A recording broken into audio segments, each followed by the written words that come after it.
Hey guys, this is Gaijin Hunter and welcome to my top 5 weapon series from Monster Hunter Generations. In this video, we'll be taking a look at my favorite top 5 greatswords. Note that in Monster Hunter Generations, there are dozens of final form weapons that cover everything you can possibly want, from every element to slots, no slots, good sharpness, bad sharpness, you name it. So finding the best of the best is actually an impossible task. These are just the personal favorites that I used and I really enjoyed, so if you're having any trouble coming up with some endgame goals, maybe this can give you a hint. Go ahead and let me know down in comments which weapons that you found to be your favorite to give everybody else some more choices. Okay, let's jump in. Like many of the weapons, I'll be starting out with the Hellblade Glavenus. The Ashen Array is awesome. It looks really great. It's got 200 attack, 5% affinity, 30 blast, and natural white. Remember, with Greatsword, you're not hitting a lot. You're just going in, you're charging up for a level 3 and you're hitting them. So sharpness with that little bit of white is actually not bad at all, and you can actually maintain it pretty good. And again, Deviant weapons charge your hunter arts by 25% faster, so you can definitely access some of the cooler hunting arts faster than you normally can, so great weapon. Now, many greatsword users want to know, okay, what is the maximum damage I can possibly do? What is the strongest min-max weapon? And that would be the normal Tigrex greatsword. The Deviant Tigrex is right behind it and it's pretty close, but if you want just the maximum damage output, you can't beat this sucker. 220 attack with a white sharpness right out of the gate, minus 15% affinity and 1 slot to boot. This is definitely where you want to go if what you care about is damage.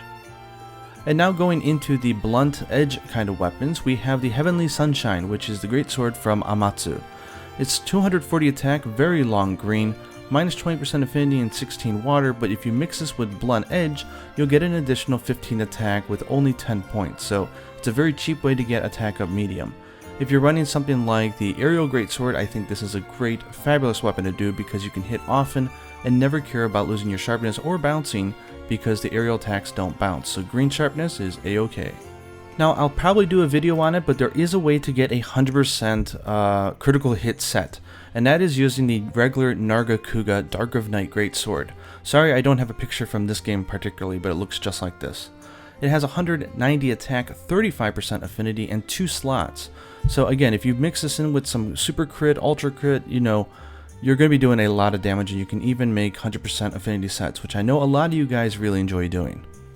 And last but certainly not least is the Rogue Sedition, a Sedition Greatsword.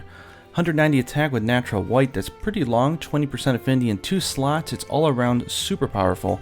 And of course, if you guys don't know, Sedition weapons have a special power where you'll restore 5 units of sharpness every time you do 5 evades, which happens quite a bit. This adds up over time, and with Greatsword you go in, you hit once, and then you evade, so you're almost doing 1 evade for every attack. So if you think about that, you'll never run out of white. And you can also use this with the aerial style, because when you do the aerial vault, it also counts as an evade. So you can go and spam the aerial mount all you want, and you're not going to run out of that white sharpness. So great weapon earlier on, especially when you break into high rank. The low rank Sedition one is super strong. There has to be something like 60 final form greatswords, so there's never a right answer, but here are some honorable mentions. First one up is the Millstone Bereaver. Now this is from the Tetsukabra. It looks really nice. It's like a Japanese cutting sushi knife, I think it is. It's 240 attack with pretty good sharpness, minus 20% affinity, but this is a great way earlier on in the game that you can just start doing some massive damage. So if you're up against a Hermitory and want to hit its weak point for massive damage, this is the weapon to go for.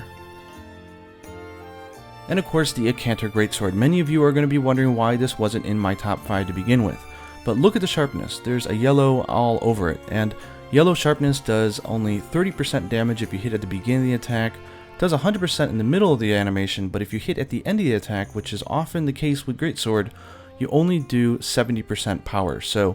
But it does have the affinity, so if you can make this work with Ultra Crit, which does 40% extra damage instead of 25% when you land a critical hit, I can see this being a little bit better than the Amatsu Greatsword.